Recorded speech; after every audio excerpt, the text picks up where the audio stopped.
ఆదికాండము 2వ అధ్యాయం 1వ వచనం నుండి 3 వచనాల వరకు దేవుని యొక్క వాక్యాన్ని భయభక్తులతో చదువుకుందాం. ఆకాశమును భూమియు వాటిలోనున్న సమస్తము సమూహమును సంపూర్తి చేయబడెను. దేవుడు తాను చేసిన తన పని 7వ దినములోగా సంపూర్తి చేసి తన పనిని ఎంతటిని 7వ దినమున విశ్రమించెను. కాబట్టి దేవుడు ఆ 7వ దినమును ఆశీర్వదించి పరిశుద్ధపరచెను. ఏలైనగా దానిలో దేవుడు తాను చేసిన అట్టియు సృజించినట్టు తన పని అంతటి నుండి విశ్రమించెను. చదవబడిన వాక్యం ప్రభు దీవించును గాక. దయచేసి కూర్చోవచ్చు.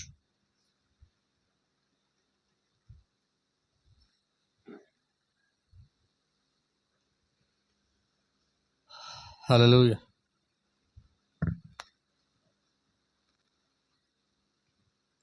దేవుని యొక్క అతి పరిశుద్ధ నామానికి మహిమ కలుగును గాక. కొద్ది నిమిషాలు మనం దేవుని యొక్క వాక్యాన్ని ధ్యానిద్దాం. అందరూ కూడా గమనించండి. ఇక్కడ కూడినటువంటి దేవుని యొక్క పరిశుద్ధులందరికీ కూడా ప్రభువైన యేసుక్రీస్తు నామములో నాకు హృదయపూర్వక ధన్యవాదాలు, వందనాలు తెలియజేస్తున్నాను. ప్రభువులందరూ కూడా దీవించును గాక. చూడండి నా ప్రియమైన సోదరి సోదరులరా, ఆదికాండము 2వ అధ్యాయము 1 నుండి 3 వచనాలు మనం జాగ్రత్తగా గమనించినట్లయితే, దేవుడు 6 దినములు తన యొక్క సృష్టిని అంతా కూడా తన పలుకుబడిన మాట ద్వారా పనిచేసి ఆయన 7వ దినమున విశ్రమించెను అని దేవుని యొక్క వాక్యం అంటా ఉంది. 7వ దినమున దేవుడు విశ్రాంతి తీసుకున్నాడు అని ఇక్కడ రాయబడి ఉంది. హల్లెలూయా. 7వ దినమున ఆయన విశ్రాంతి తీసుకున్నప్పుడు ఆ విశ్రాంతి తీసుకున్న ఆ దినమును దేవుడు ఆశీర్వదించెను అని అక్కడ రాయబడి ఉంది. హల్లెలూయా.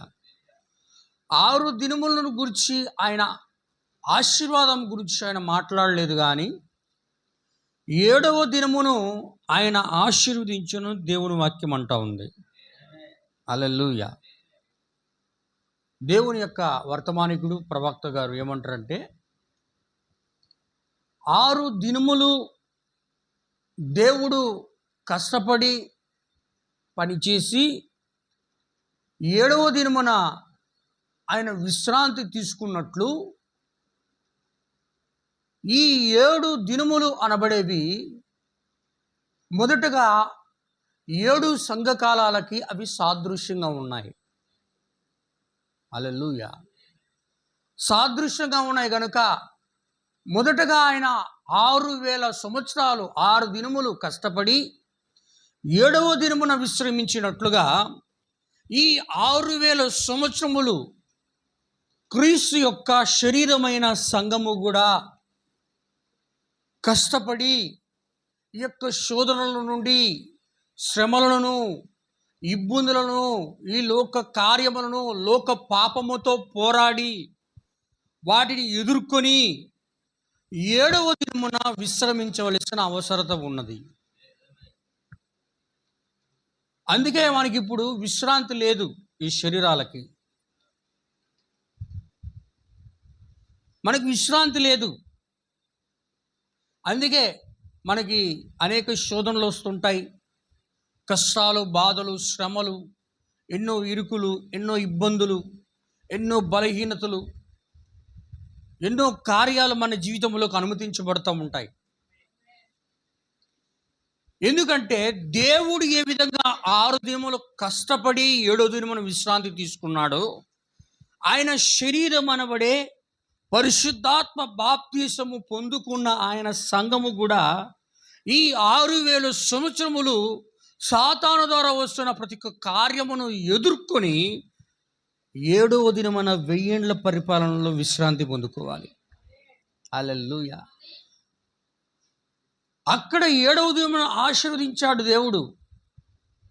ఇక్కడ 7వ దినమైన 1000 ఏండ్ల పరిపాలనను కూడా దేవుడు ఆశీర్వదిస్తూ ఉన్నాడు.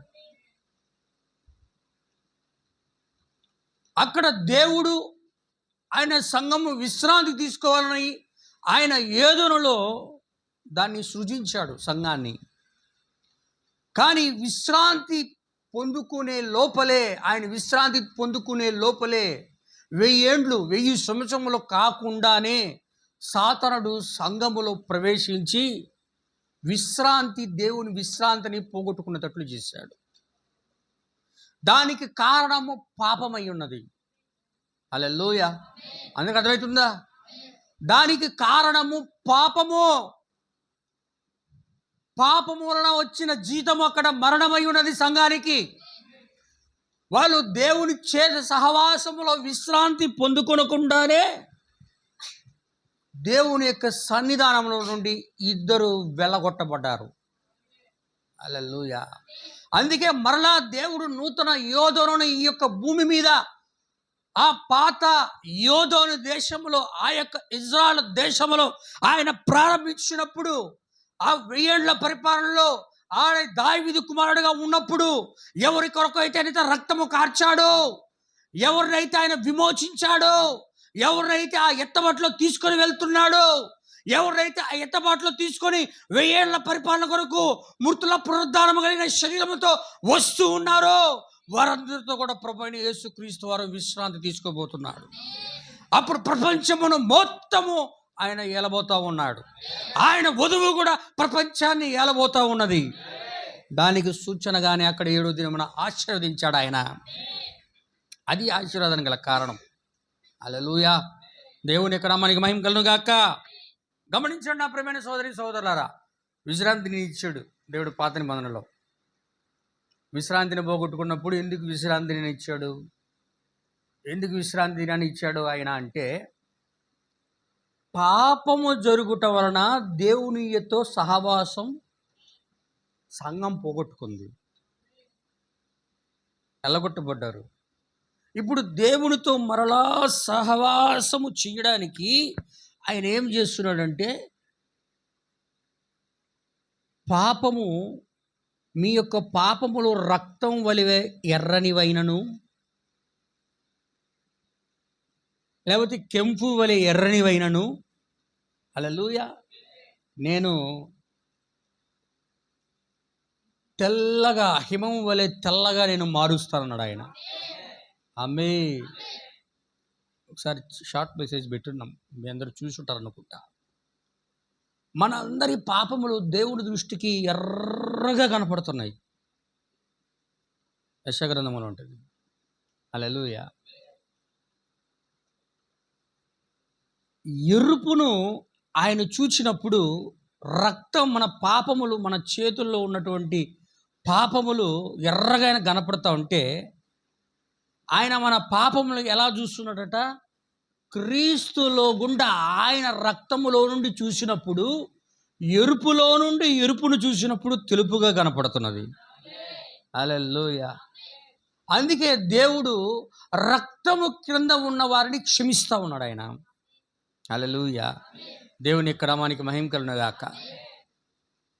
అందుకే పాపము చేసినప్పుడు ఏదోలో నుండి వెళ్ళగొట్టబడ్డారు కాబట్టి ఇప్పుడు దేవుడు ఏం చేస్తున్నాడంటే, నేను మీతోటి సహవాసం చేయబోతున్నాను. 6 దినములు మనిషికి ఇవ్వబడిన దినములు, 7వ దినము మీ దేవుడైన యెహోవా యొక్క విశ్రాంతి దినము. ఆమేన్. దీన్ని పట్టుకొని సెవెంత్ డే అడ్వాన్స్ చర్చెస్ కూడా తయారయ్యాయి. సెవెంత్ డే చర్చెస్ అన్నీ కూడా ఈరోజు కూడా వాళ్ళు విశ్రాంతి దినం ఉందని కేకలేసుకుంటూ ఉంటారు. కానీ మనం యొక్క వర్తమానం ద్వారా దేవుని యొక్క విశ్రాంతి దినము ఎటువంటి విశ్రాంతిగా మారిందో మనం తెలుసుకోవాలి. హల్లెలూయా. అందుకు అర్థమవుతుందా? దేవుని యొక్క మనకి మహిమ. అందరూ ఆమేన్ చెప్పండి. హల్లెలూయా. నాకు చెప్పకూడదు, దేవుని యొక్క నామానికి మహిమ కలుగును గాక, కానీ సందర్భం వచ్చేందుకు చెప్తా. సందర్భం వచ్చింది కాబట్టి బైబిల్ ఏమంటుందంటే, ఆమెన్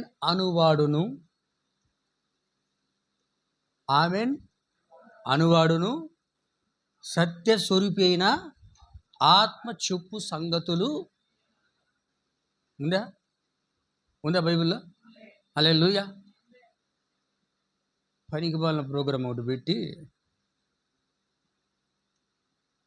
వాళ్ళ మీటింగ్లు అయిపోయినాక ఆయన కామెడీ, మన మీటింగ్లు అన్నీ బాగా సక్సెస్గా అయిపోయినాయి, అందరూ ఆమెన్ అంటారా అని మనల్ని కామెడీ చేయడు.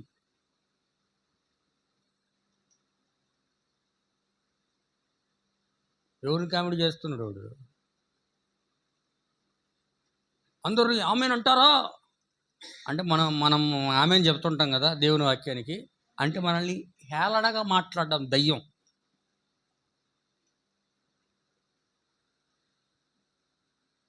ఏమీ తెలియకుండా ఏదో ఒకటి వాగి ఎలాగ మరణకరమైన పాపంలోకి వెళ్ళిపోతున్నారో గమనించండి. హల్లెలూయా.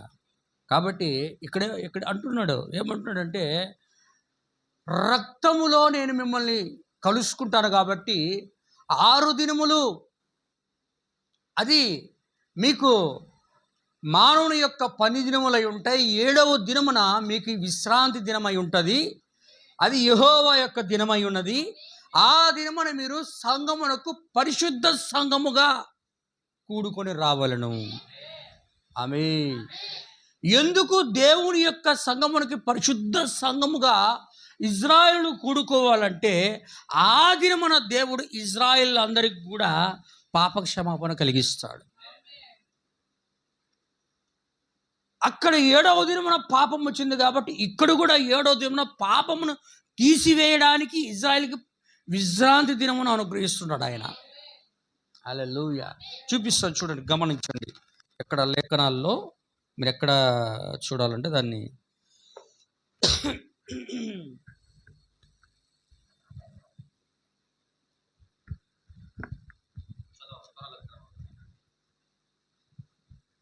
దేవుని యొక్క పరిశుద్ధ నామానికి మహిమ కలుగు గాక. బ్రదర్, లేవికాండం 23వ అధ్యాయము చదవండి దయచేసి.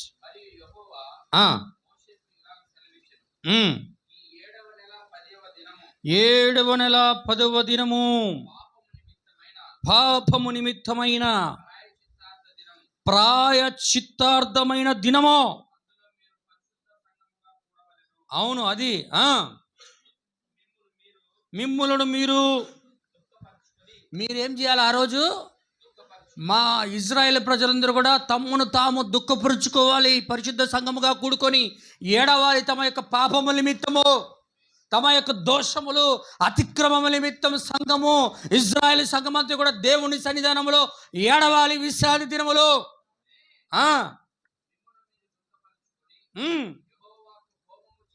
అది ఆ దినమున మీరు ఏ పని చేయకూడదు. మీ దేవుడైన యెహోవా సన్నిధిని మీ నిమిత్తము ప్రైజ్ ది లార్డ్. ఆమేన్ ఆమేన్. అదే చాలు బ్రదర్. ఆ దినం ఏం దినం? ప్రాయశ్చిత్తార్థ దినం. అదే యెహెజ్కేలు గ్రంథంలో అంటాడు, చదవండి ఇప్పుడు 20వ అధ్యాయం 10-12. దేనికి సూచనట?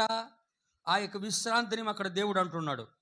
యెహెజ్కేలు గ్రంథం 20వ అధ్యాయం 10-12 వచనాలు. ఇజ్రాయేల్ ప్రజలైన వారిని ఐగుప్తు దేశంలో నుండి రప్పించి వారికి నా కట్టడలను నియమించి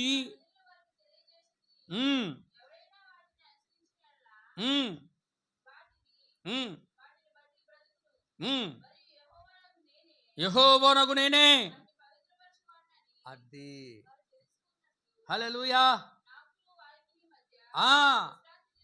గ్లోరీ గ్లోరీ. అది విశ్రాంతి దినం దేనికి సూచనగా ఉంది అక్కడ? చెప్పండి. విశ్రాంతి దినం దేనికి సూచనగా అక్కడ? విశ్రాంతి దినమున ఇజ్రాయేల్ ప్రజల యొక్క పాపములు క్షమించబడతాయి అని చెప్పడానికి సూచనగా ఉంది. అక్కడ క్లియర్గా ఉంది అక్కడ. హల్లెలూయా. పాపములు క్షమించబడ్డానికి విశ్రాంతి దినాన్ని ఇశ్రాయేలు ప్రజలకు ఇచ్చాడు ఆయన. వాళ్ళ పాపాలు, వాళ్ళ దోషాలు, వాళ్ళ అతిక్రమములు, వాళ్ళు తప్పిదమ్ములు, వాక్యానికి వ్యతిరేకంగా చేసిన కార్యాలన్నీ కూడా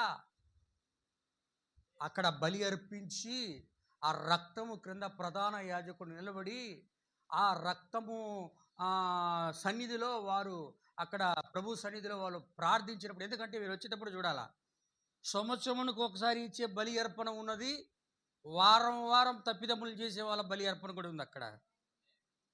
అవునా కదా? వారానికి ఒకసారి బలి అర్పణ ఉంది. ఏంది? కోడలు కానీ మేకలు కానీ తీసుకొని వచ్చి వారానికి ఒకసారి చేసిన తప్పిదమ్మ నిమిత్తం, పాపం నిమిత్తం బలి అర్పణ చేయాల.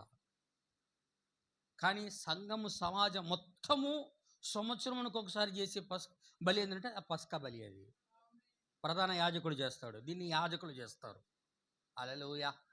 కాబట్టి ఇక్కడ చూడండి, గమనించడం ప్రేమైన, ఇలాగా దేవుడు విశ్రాంతి దినమును ఆచరించడానికి మీరు జ్ఞాపకం ఉంచుకోండి అని నిర్గమకాండంలో చెప్పాడు ఆయన. చెప్పడమే కాకుండా విశ్రాంతి దినమును మీరు ఎన్నడూ కూడా అపవిత్రపరచకూడదు, దాన్ని చేయడానికి మీరు చాలా జాగ్రత్తగా ఉండాలి అని కూడా మోషే ప్రవక్త ద్వారా ఆయన నేర్పించాడు. ఆమేన్. అలా చేయడమే కాదు కాండి, ఒకసారి నిర్గమకాండములోనో అనుకుంటా, నిర్గమకాండములోనో లేదా పక్క పుస్తకం లేవి కాండంలో నాకైతే గుర్తులేదు, అక్కడ ఏమంటాడంటే ఎప్పుడైతే విశ్రాంతి దినమును మీరు పాటించరో అప్పుడు మీకు శిక్ష వస్తుంది అంటాడు. హల్లెలూయా. కానీ అక్కడ ఏం జరుగుతుంటే ఒక విశ్రాంతి దినమున ఒకరు ఆరాధనకు వెళ్ళకుండా, వారు అక్కడ సమాజముగా కూడుకోకుండా వారు కట్టె పుల్లలు ఏరుకుంటూ ఉన్నప్పుడు దాని గురించి మోషేకి తెలియజేశారు. అవునా కదా? హల్లెలూయా. అప్పుడు ఏమి జరిగింది? ఎక్కడుంది బ్రదర్? అది ఒకసారి చదివితే బాగుంటుంది అనుకుంటా. నాకాడ దాని గురించి దేవుని యొక్క నామానికి మహిమ కలుగును గాక. సరే, మంచిది, తర్వాత కూడా చూద్దాం, మనకు సమయం చాలదు. ఇప్పుడు ఇక్కడ తప్పిదము జరిగినప్పుడు, విశ్రాంతి దినమున తప్పిదము జరిగినప్పుడు ఏం జరిగిందంటే రాళ్లతో కొట్టడము, లేకపోతే సూర్యునికి ఎదురుగా ఉరి తీయడము జరుగుతూ ఉంది. ఆమేన్. అది ధర్మశాస్త్రంలో కఠినమైన శిక్షగా దేవుడు ఇజ్రాయేల్ ప్రజలకు మోషే ద్వారా ఇచ్చినటువంటి ఆజ్ఞలు అయి ఉన్నాయి. హల్లెలూయా. కానీ ఇక్కడ చూడండి, ఇలా వస్తూ ఉన్నప్పుడు, ఇలా జరుగుతూ ఉన్నప్పుడు నెహెమ్యా కాలంలో కూడా విశ్రాంతి దినమును మీరారు. నెహెమ్యా కాలంలో ఎందుకు వాళ్ళు మీరవలసిన స్థితి ఏర్పడింది అంటే, ఆ ప్రజలందరూ కూడా వేరొక బబులోను దేశమునకు వారు బానిసలుగా కొనుపోబడి దేవుణ్ణి ఆరాధించడం, దేవుని యొక్క వాక్యమునకు లోబడడం, ఆయన కట్టడలకు ఆజ్ఞలకు లోబడడం, ఆయన ధర్మశాస్త్రాన్ని చదవడం, పాపక్షమాపణ పొందుకోవడం, ఇవన్నీ కూడా మర్చిపోయి బబులోనులో బానిసలుగా ఉండిపోయారు. హల్లెలూయా. కానీ వీళ్ళందరూ కూడా అహర్షవేశ కాలంలో వీరందరూ కూడా మరలా బబులోను నుండి ఎక్కడికి వచ్చారు అంటే యెరూషలేముకి వచ్చారు. అవునా? యెరూషలేముకి వచ్చినప్పుడు యెరూషలేములో ఆ విశ్రాంతి దినమును వారు పాటించడం మర్చిపోయి ఆ బబులోనులో చేసినట్లుగానే ఇక్కడ కూడా చేస్తూ ఉన్నారు. ఆమె ఎప్పుడైతే చేస్తూ ఉన్నారో అప్పుడు నెహెమ్యా ద్వారా దేవుడు ఇశ్రాయేల్ ప్రజలను హెచ్చరిస్తూ ఉన్నాడు. చూడు, నెహెమ్యా గ్రంథము 13వ అధ్యాయము 15 నుండి 22 వచ్చిన 413వ పేజీ, 13వ అధ్యాయము 15 నుంచి 22 దాకా చదవండి దయచేసి త్వరగా.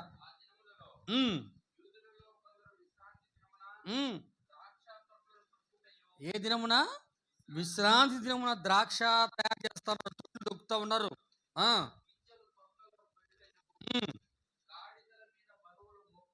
అవును.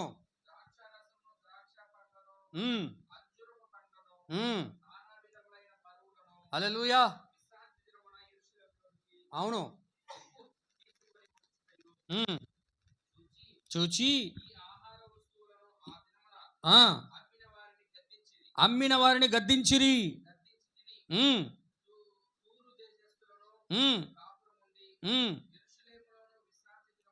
ఉమ్,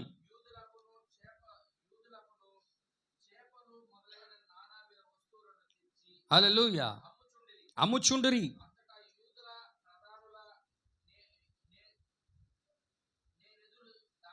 ఉమ్, ఉమ్. విశ్రాంతి దినమును నిర్లక్ష్య పట్టి మీరెందుకు విశ్రాంతి దినమున ఇటువంటి దుష్కార్యము చేయుచున్నారు? నీ పితరులు కూడా, మీ తల్లిదండ్రులందరూ కూడా ఈ విధంగానే చేసి ఆ ఆ హల్లెలూయా. అయితే మీరు విశ్రాంతి దినమును నిర్లక్ష్య పెట్టి ఇజ్రాయిలు ప్రజల మీదకి హల్లెలూయా. 22 వచ్చిన వరకు బ్రదర్. గమనించాలా బాగా. విశ్రాంతి దినమునకు ముందు దినమున చీకటి పడినప్పుడు, అంటే విశ్రాంతి దినం ఇజ్రాయేల్ ప్రజలకు ఎప్పుడయ్యా అంటే శనివారం. శుక్రవారం సాయంత్రము 6 గంటల నుండి శనివారము సాయంత్రము 6 గంటల వరకు వాళ్ళకి విశ్రాంతి దినం.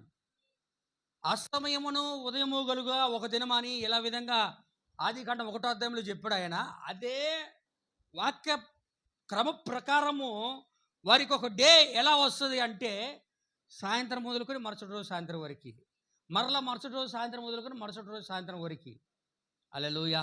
అలాగనే వాళ్ళకి 24 అవర్స్ క్యాలిక్యులేట్ అవుతుంది బైబిల్ లెక్కల ప్రకారం. బైబిల్ గ్రంథం అంతా కూడా యూదుల యొక్క క్యాలెండర్ ప్రకారం తయారు చేయబడింది. ఆమేన్. ఇప్పుడు ఇక్కడ ఏమంటున్నాడంటే విశ్రాంతి దినము మునుపటి రోజు సాయంత్రం చీకట పడక ముందు ప్రారంభమైపోతాయి యెరూషలేము ప్రకారం యొక్క గేట్లు మూసేయడం. ఆమేన్. మరలా ఎప్పుడు తెరుస్తారయ్యా అంటే శనివారం మరుసటి రోజు సాయంత్రం విశ్రాంతి దినం అయిపోయిన తర్వాత శనివారం సాయంత్రం తెరుస్తారు. ఎందుకు అంటే 6 దినములు ఇజ్రాయేల్ ప్రజలు జీవనోపాధి అయిన ఏ పైననే చేసుకోవచ్చు, కానీ విశ్రాంతి దినమున కనీసం కట్టె పుల్లలేని పని కూడా చేయకూడదు. హల్లెలూయా. ఎందుకంటే ఇది ఒక ఆచార సంబంధమైనదే, కానీ నిజమైన విశ్రాంతి ఒక దాన్ని సూచిస్తూ ఉంది. వింటున్నారా? నిజమైన విశ్రాంతి వచ్చినప్పుడు ఇక లోక సంబంధమైన పని ఏది కూడా నువ్వు చెయ్యవు. మీకు అర్థమవుతుందా? నిజమైన విశ్రాంతి దేవుని యొక్క పరిశుద్ధాత్మ. అది నువ్వు ఎప్పుడైతే పొందుకుంటావో ఇక లోక సంబంధమైన ఏ చెత్త కార్యం నీ జీవితంలోకి రాదు. దానికి లోకానితో నీకు విశ్రాంతి. హల్లెలూయా. నువ్వు దేవుని లోపల ఉంటావు, అంతే. దేవుని యొక్క తెర లోపల ఉంటావు, అతి పరిశుద్ధ స్థలములో ఉంటావు. నువ్వు వెలుపట ఉండవు, వెలుపట ఆవరణములో ఉండవు, ఏమంటే పరిశుద్ధ స్థలములో ఉండవు, అతి పరిశుద్ధ స్థలములో ఉంటావు. హల్లెలూయా. లోపలికి వెళ్ళిపోయినోడికి బయటి సంగతులు ఏమి తెలియదు. ప్రధాన యాజకుడికి తెలుస్తాయా? లోపలికి వెళ్ళిపోయినాక ఇక ఎవరితో డీలింగ్స్ ఆయనకి? ప్రధాన యాజకుడికి, దేవునికే. ఆమేన్. కానీ ఆ సంగతులన్నీ వెలుపటి వాళ్ళకి ఎవరికి తెలియదు, ఆయన వచ్చి చెప్పేదాకా. దేవుని యొక్క నామానికి మహిమ కలుగును గాక. దానికి సూచనగా దేవుడు ఇక్కడ పెడుతున్నాడు. కాబట్టి ఇక్కడ అంటున్నాడు, ఏమంటాడంటే ఆ దినములలో ఆ సాయంకాలం ముందు దినము సాయంకాలము మూసివేయబడితే గేట్లు మరుసటి రోజు సాయంత్రం వరకు తెరవకూడదని నేను చెప్పాను అంటున్నాడు నెహమ్యా గారు. చెప్పండి, చదవండి బ్రదర్ దాన్ని.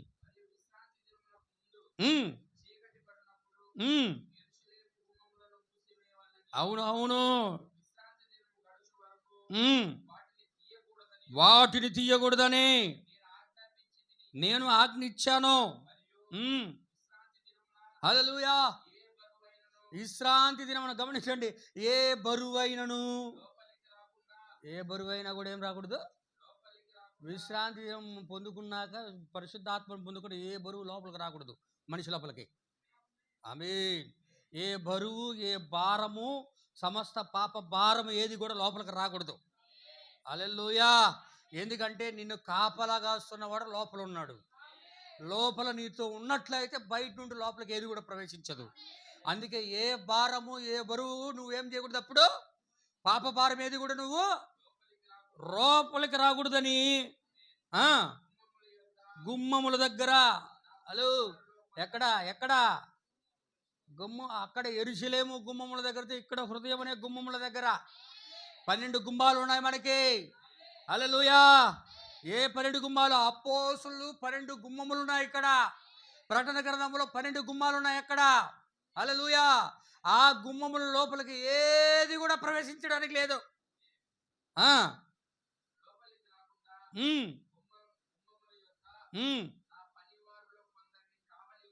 అది ఎవరు ఉంచుతాడు ఆయన? ఈరోజు ఉంచాడా ఆయన పనివారిలో కొందరిని? మీ మంద యావత్తు మందను కనికరించకుండా కొన్ని క్రూరమైన తోడేళ్ళు బయలుదేరుతాయి. అవి మందను కనికరించవు. కాబట్టి మీకు అప్పగించబడిన మంద నిమిత్తం మీరు కాపలా కాయుడి అని పౌలు గారు హెచ్చరించారా లేదా? హల్లెలూయా. దేవుని యొక్క నామానికి మహిమ కలుగును గాక. ఏ దురాత్మ దుష్ట శక్తులు సంఘం మీద పనిచేయకుండా కాపలా కాస్తారు. ఈరోజు 5 రకాల పరిచర్యలో ఉన్నవాళ్ళు విశ్వాసులు కూడా జాగ్రత్త పడతారు విషయాన్ని నిమిత్తం. చదవండి బ్రదర్.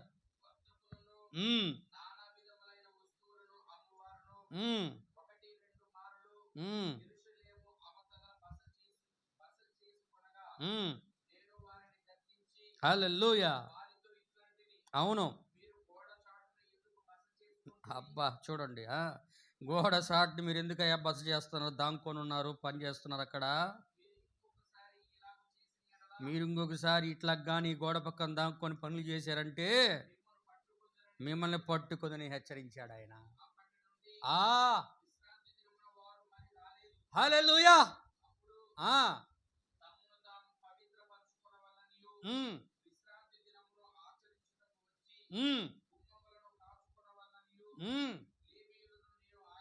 లేవీయులను నేను ఆజ్ఞాపించి తిని, నా దేవా ఇందును గూర్చియు నన్ను జ్ఞాపకముంచుకొని నీ కృపా అతిశయము చేత నన్ను రక్షించుము.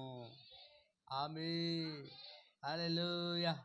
దేవుని యొక్క అతి పరిశుద్ధ నామానికి మహిమ. ఏమండి, ప్రభువైన యేసుక్రీస్తు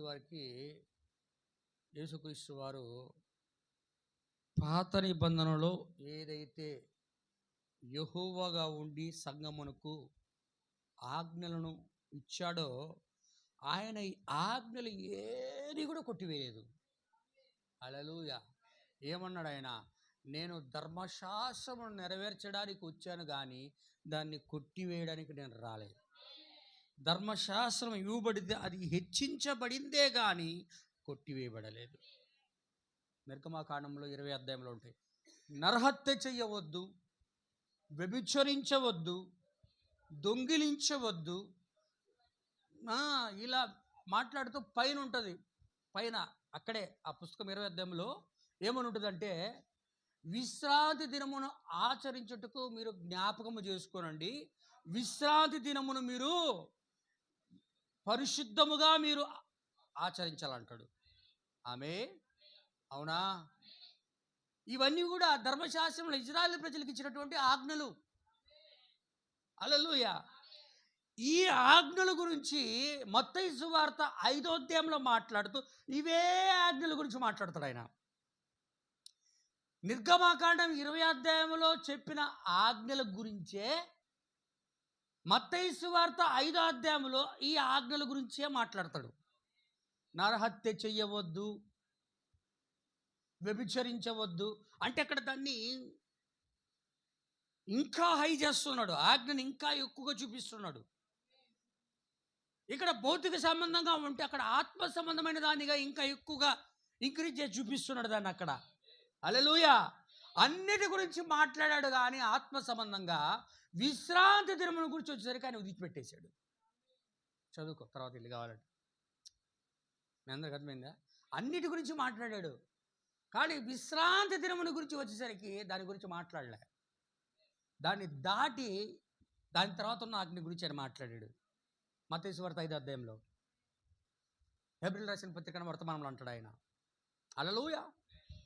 ఎందుకు అంటే ఆయన యొక్క మనసులో, దేవుని యొక్క మనసులో ఆ విశ్రాంతి దినమును గురించి ఒక ఆలోచన ఉంది ఆయనకి.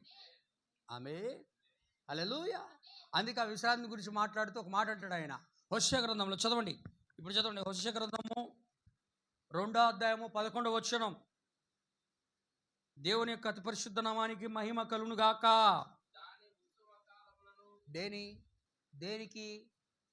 దేనికి అంటే దాని అంటే సంఘము.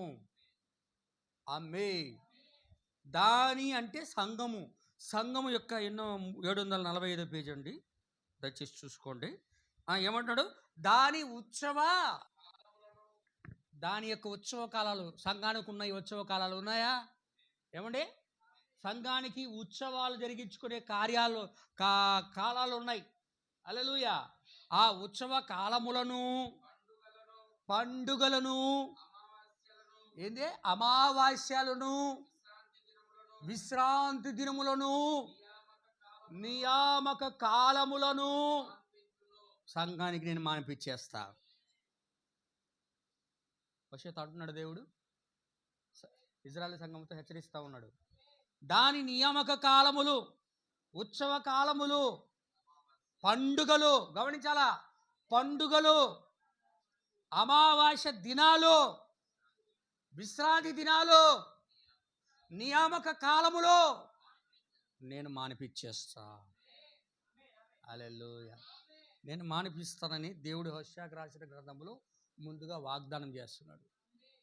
అంటే భౌతిక సంబంధమని ఇక ఉండవు. భౌతిక సంబంధమైనవి ఏవి కూడా ఉండవు.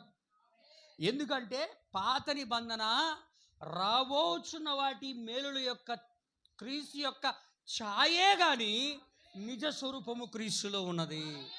నిజమైనది వచ్చినప్పుడు అవన్నీ కూడా అయిపోతాయి. హల్లెలూయా. అందుకే ధర్మశాస్త్రంలో అన్నీ చూపించి ఈరోజు కూడా పర్ణశాల పండుగలు, గుడారాల పండుగలు అవి భౌతికంగా చేసేవి కాదు, ఆత్మీయంగా చేసేది. గొర్రెపిల్ల రక్తం ఉంది, ఇంకొక గొర్రెపిల్ల ఎక్కడి నుంచి తెస్తాం? అదే ఆయనే కదా యేసుక్రీస్తు. ఆమేనామే. పాత నిబంధనలో ఏదైతే ఉన్నదో గంగాళం ఉన్నది, పాత నిబంధనలో అక్కడ ఆ రక్తం ఉన్నది, పాత నిబంధనలో ఆ ఉపకరణములు ఉన్నాయి, దేవుని యొక్క ఆలయం ఉన్నది, పరిశుద్ధ స్థలం ఉన్నది, అతి పరిశుద్ధ స్థలం ఉన్నది, వెలుపటి ఆవరణ, ఇవన్నీ కూడా ఒక నిజమైన దానికి ఒక సాదృశ్యంగా ఉన్నాయి ఇక్కడ. హల్లెలూయా. అంతేగాని నిజమైన దాన్ని ఒక దాన్ని తయారు చేసి అన్యులైనటువంటి ఈరోజు క్రైస్తవంలోకి వచ్చిన వాళ్ళందరూ చేయలేదు కాదు. అవన్నీ ఒక సాదృశ్య రూపంలో కనపడుతున్నాయి అక్కడ. హల్లెలూయా. కాబట్టి ఇక్కడ అంటున్నాడు ఆయన, దాని ఉత్సవ కాలములను, నియామక కాలములను, పండుగలను, అమావాస్య దినాలను, విశ్రాంతి దినములను సంఘానికి ఇచ్చిన అన్నీ కూడా నేను మానిపించేస్తాను. హల్లెలూయా. అవునండి. దేవుని యొక్క నామానికి మహిమ కలుగును గాక.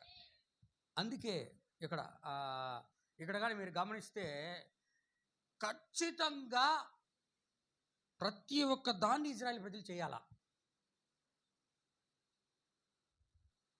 రాజుల గ్రంథంలో కానీ మీరు గమనించినట్లయితే, రాజుల గ్రంథంలో ఏలియా ఎలీషా కాలంలో ఒక స్త్రీ పిల్లలు లేకుండా ఉన్నప్పుడు ఆమెకి ఒక కుమారుడు కలిగితే చేత ప్రవక్త చేస్తాడు ఒక ఆయన. చేశాడా? ఆ పిల్లవాడు అనుకోకుండా చనిపోయినప్పుడు ఆమె ఆ పిల్లవాడిని ప్రవక్త పడుకొని ఉన్నటువంటి ఆ మంచం మీద పడబెట్టి ఆమె తలుపులు మూసి ప్రవక్తను ఎదుర్కొనడానికి వెళుతూ ఉన్నది. హల్లెలూయా. అప్పుడు ఆమె యొక్క భర్తతో నేను ప్రవక్త దగ్గరికి వెళ్ళొస్తానని వెళ్తా ఉంటే ఆ వ్యక్తి అంటాడు, ఆమె యొక్క భర్త అంటున్నాడు, నువ్వు ఇప్పుడు వెళ్ళడానికి ఇది అమావాస్య అయినను విశ్రాంతి దినమైనను కాదే, ఆ ప్రవక్తను నువ్వు ఎందుకు ఎదుర్కోవడానికి వెళ్తున్నావు అంటాడు. అంటే దాన్ని బట్టి మనకి ఏమవుతుంది, విశ్రాంతి దినముల్లోనూ అమావాస్య దినముల్లోనూ ఖచ్చితంగా వారు సంఘంగా కూడుకుంటారు. అర్థమవుతుందా? అది ఇజ్రాయేలుకి ఇచ్చినటువంటి కట్టడ, ఆజ్ఞ. హల్లెలూయా. కానీ ప్రభు అయిన యేసుక్రీస్తు వారు దీన్ని జ్ఞాపకం చేసుకుని హోషేయ గ్రంథంలో ఏమంటున్నాడు, నేను వాటిని మాన్పించేస్తా, నేను వాటిని తీసేస్తానని ప్రభు అంటున్నాడు. పాత నిబంధన గ్రంథములో ఆయన మాట్లాడి క్రొత్త నిబంధన మత్తయి సువార్త 5వ అధ్యాయంకి నేను చెప్పున్నదేమనగా అని మాట్లాడతాడు. అవునా? నేను చెప్పున్నదేమనగా సీనాయి పర్వతం మీద చెప్పిన ఆయనే యెరూషలేములో శరీరధార ఇచ్చి ఇప్పుడు చెప్తున్నాడు. దేవుని యొక్క నామానికి మహిమ కలుగును గాక. మారుస్తూ ఇక్కడ ఏమంటున్నాడంటే యెషయా గ్రంథములో కొన్ని ప్రవచనాలు చెప్తున్నాడు. ఆ విశ్రాంతిని గురించి చదవండి. యెషయా గ్రంథము 28వ అధ్యాయము 9 నుంచి 11 వచనాలు. 590వ పేజీ.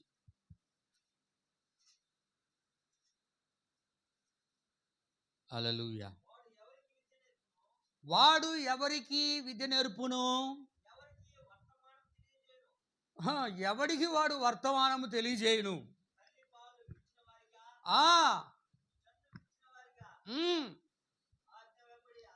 ఆజ్ఞ వెంబడి ఆజ్ఞ, ఆజ్ఞ వెంబడి ఆజ్ఞ, సూత్రం వెంబడి సూత్రము. అవును, అవును.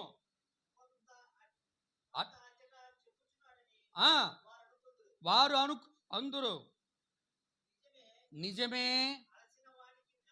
అందరు గమనించండి.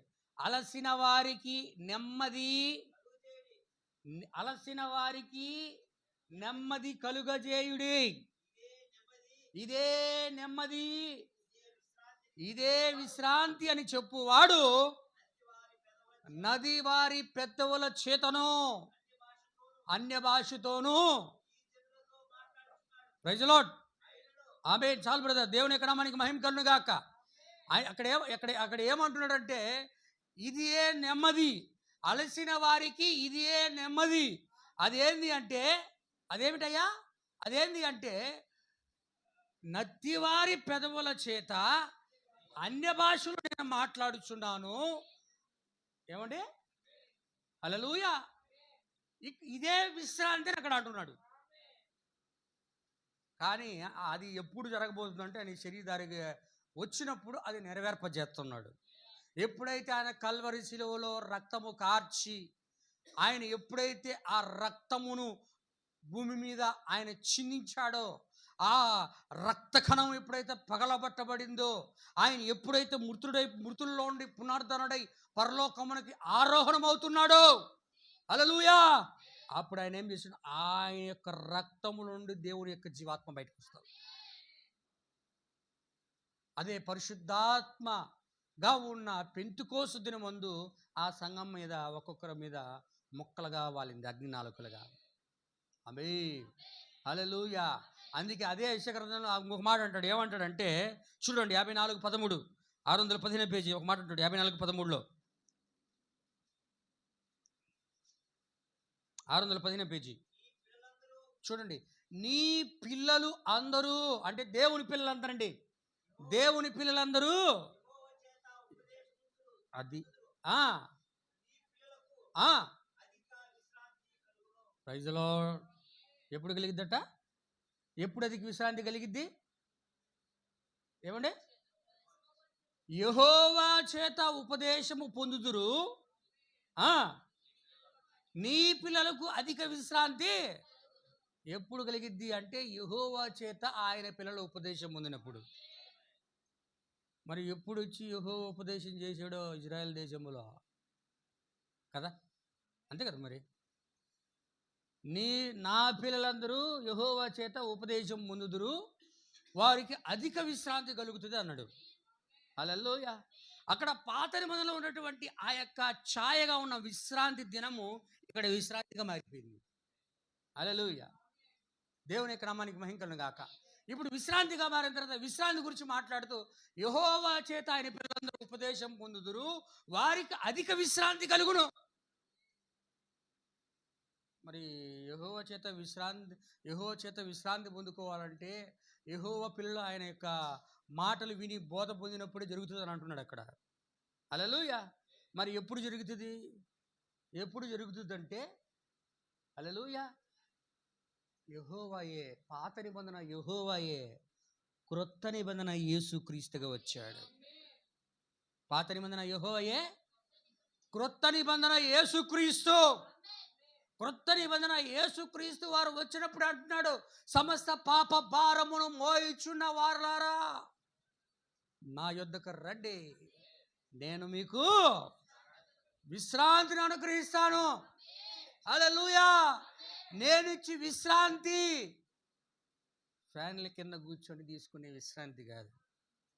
ఏం బ్రదర్? నేను ఇచ్చే విశ్రాంతి చైర్లో హ్యాపీగా నిద్రపోయే విశ్రాంతి కాదు. ఆ విశ్రాంతి గురించి మాట్లాడడంలా, పరిశుద్ధాత్మ మీకు అనుగ్రహించినప్పుడు మీకు విశ్రాంతి కలుగుతుంది. హల్లెలూయా. చదువు బ్రదర్. 11వ అధ్యాయం మత్తయి సువార్త, నేను ముగిస్తాను. 11వ అధ్యాయం 28-29 వచనాలు.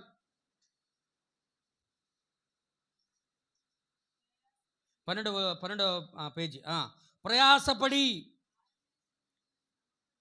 భారము మోసుకొనుచున్న నా జనులారా నా యొద్దకు రండి, నేను మీకు విశ్రాంతిని అనుగ్రహిస్తాను.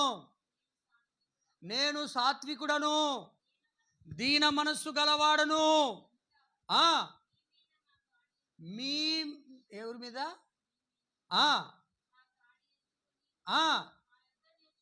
నా యొద్ద నేర్చుకున్నది. అది ఎక్కడ విశ్రాంతి కలిగింది సార్? శరీరాలక ప్రాణాలక?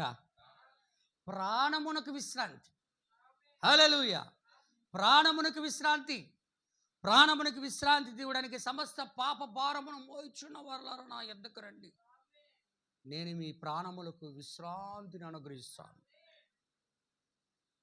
అది ఇయ్యడానికి ప్రభువైన యేసుక్రీస్తు వచ్చాడు. కాబట్టి ఇజ్రాయేల్ దేశంలో ఆయన విశ్రాంతి దినము అనబడే ఆచారాన్ని ఉల్లంఘిస్తూ ఆయన ఏం చేస్తున్నాడంటే విశ్రాంతిని తీసుకొస్తున్నాడు.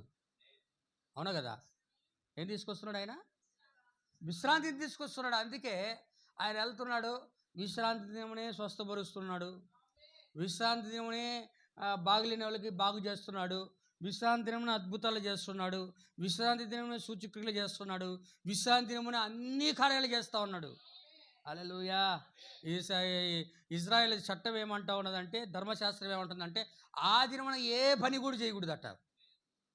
శిష్యులు యేసు ప్రభు వారు ఏం చేస్తారంటే పంట చేలలోకి వెళ్ళి వెన్ను దుంచుకొని అంటున్నాడు.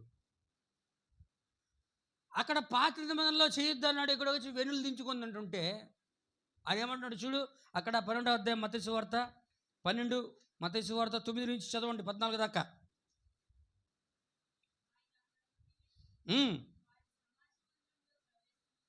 దానికి పైన చదవండి దయచేసి. ఆ వెన్నులు తుంచుచుండ్రి అనే దగ్గర ఉంటుంది చూడండి. ఆడైనా ఉంది, అది వేరే దగ్గర ఉందా? హల్లెలూయా. ఎన్నో వచ్చాం బ్రదర్? చదవండి సార్, పర్వాలేదు చదవండి.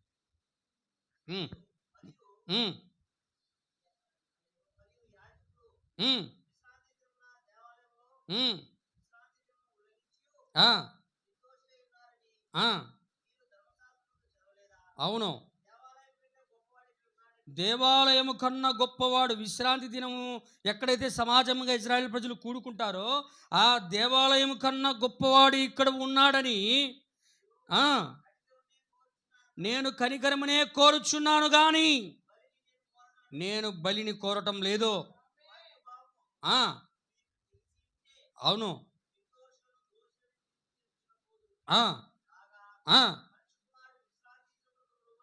Praise lord. ఆయన అక్కడి నుండి వెళ్ళిపోయాడు. విశ్రాంతి దినమున వెళ్ళిపోయి విశ్రాంతి దినమున ఇంకొక కార్యం చేస్తున్నాడు. అక్కడ ఏం కార్యం చేస్తున్నాడు? సమాజ మందిరంలోనికి వెళ్ళాడు ఆయన.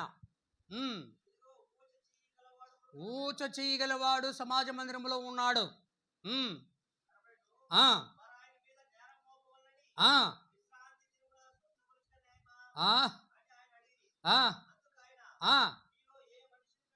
ఏ మనిషికైనాను ఒక గొర్రె ఉండి అది విశ్రాంతి దినమున గుంటలో పడితే దాన్ని పట్టుకొని పైకి తీయడా? గొర్రె కంటే మనుషుడు ఎంతో శ్రేష్ఠుడు. మేలు చేయుట ధర్మమే. హల్లెలూయా.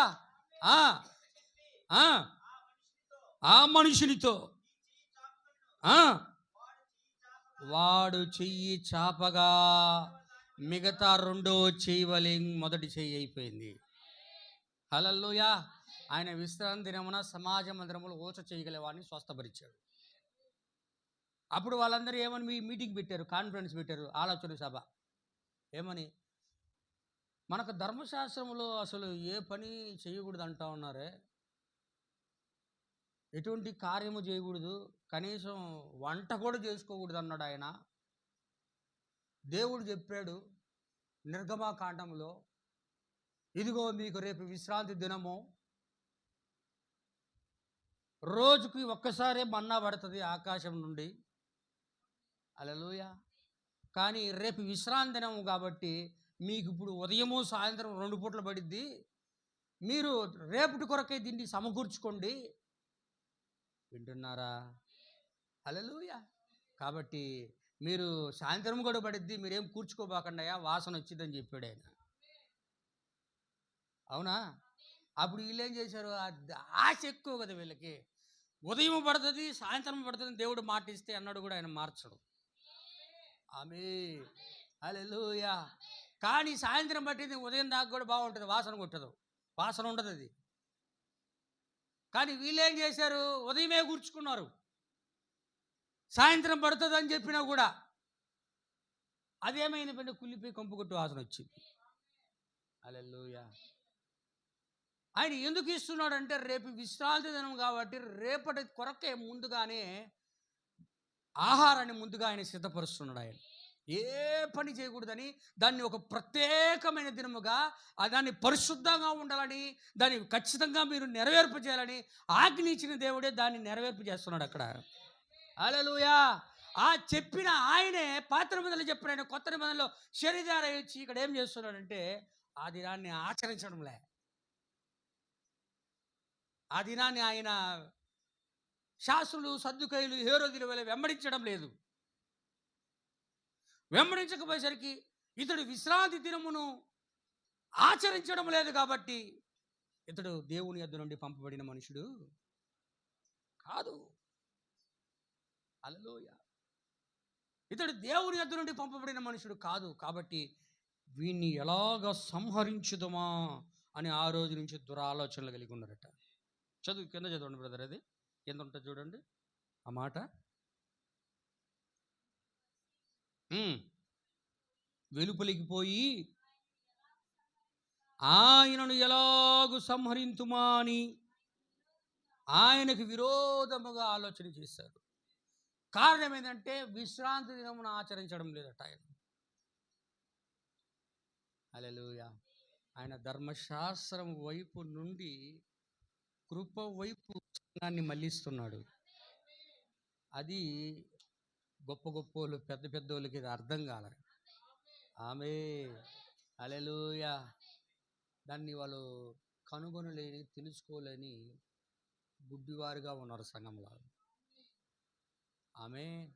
కాబట్టి నా ప్రియమైన సహోదరి సహోదరులారా, ఇజ్రాయేలు ప్రజలకు దేవుడు పాత నిబంధనలో ఈజిప్ట్ దేశంలో నుండి పిలిచి శరీర సంబంధమైన ఆచారముగా విశ్రాంతి దినాన్ని ఇచ్చాడు.